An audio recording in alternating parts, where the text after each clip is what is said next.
HTML एक standard markup language है जो वेब पेजेस बनाने के लिए यूज होती है। इसके थ्रू आप अपना खुद का वेबसाइट क्रिएट कर सकते हैं। HTML सीखना बहुत ईजी है। सबसे पहले आप अपने सिस्टम में किसी भी लोकेशन पर एक प्रोजेक्ट फोल्डर क्रिएट कर सकते हैं। इसके बाद उस फोल्डर को किसी भी कोड एडिटर में ओपन कर सकते हैं। मैं यहाँ VS कोड यूज कर रहा हूँ, जो एक पॉपुलर और easy to use code editor है।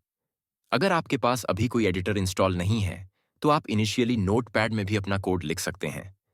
शुरुआत बेसिक टूल्स से करें और धीरे धीरे एडवांस टूल्स पर शिफ्ट कर सकते हैं।